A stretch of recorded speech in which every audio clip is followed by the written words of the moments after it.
Hi everyone, I'm Mary with Mary Greeley News. Thank you for joining me. Yesterday morning, Friday, February 19th, 2021, there was a magnitude 4.5 earthquake there in Oklahoma that USGS downgraded to a magnitude 4.2. This earthquake was about 4.3 miles below sea level, and all earthquakes are measured from sea level. 2,291 people reported feeling this earthquake, only because USGS was originally started by the oil and gas industry, or actually for the oil and gas industry, to use United States tax dollars to search for new resources, fields of oil and gas, etc. Do I now have to wonder about the depth of these earthquakes that USGS is reporting in areas where gas and oil is taken from the ground? We know they downgrade earthquakes, so why not change the depth of these earthquakes? Something to wonder about.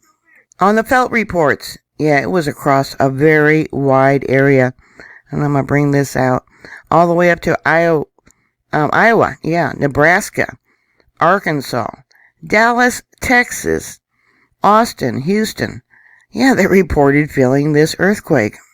Tyler, Texas, there was a report there. Fort Worth, there was a report there. Now, many of you probably already know the deeper the earthquake, the less it is felt. So this earthquake was within the crust of the earth, 4.3 miles in depth.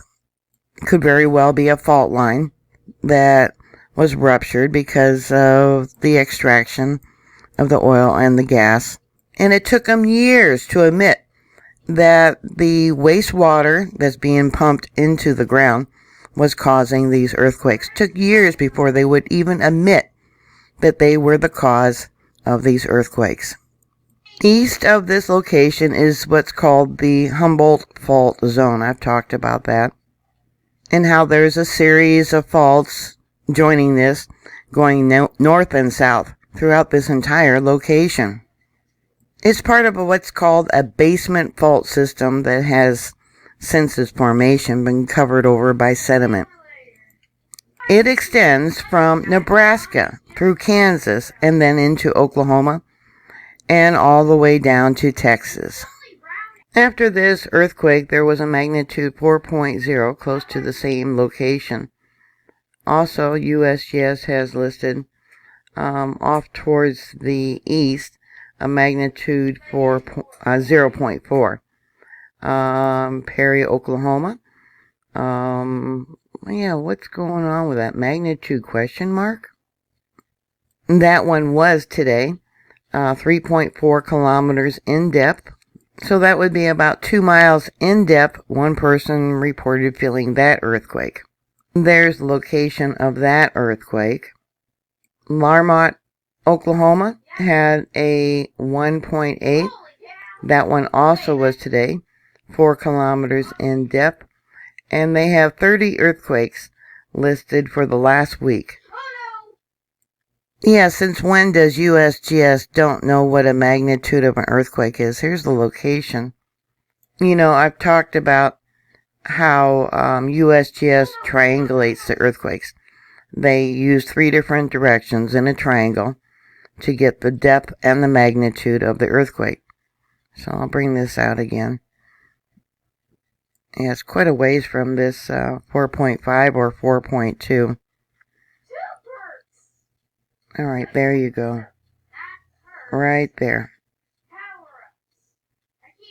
Many of you are prepared for a major disaster. You just don't know when it's going to happen. You don't know what kind's going to happen.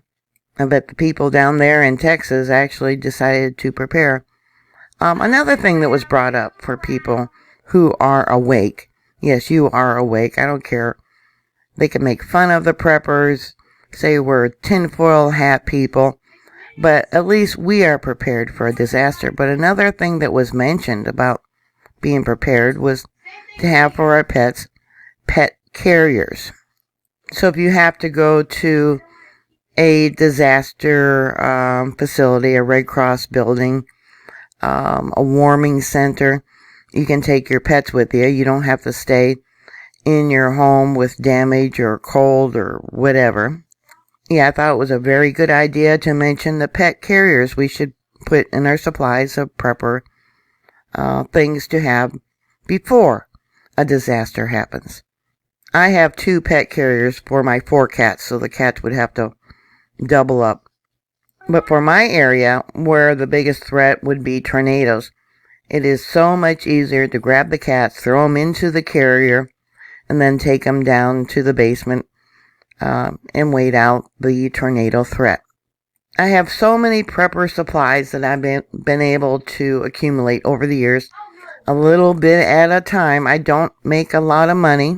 My Social Security is only a little more than $700 a month.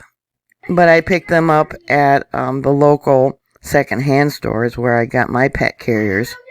And I go to the secondhand stores thinking about supplies for being prepared for some sort of disaster. It's a great place to get things cheap. So the question is, did you feel this earthquake? How long did it last? A 4.5 or even a 4.2, you probably did have some light damage. Do you have other prepper supplies ideas? Put them down below. Things that people don't think about. We know about food, water, medical supplies, legal documents, chargers for our phones. I have a solar charger for my phone. Yeah, a little bit at a time you acquire prepper supplies. You can't do it overnight. We're not rich, right?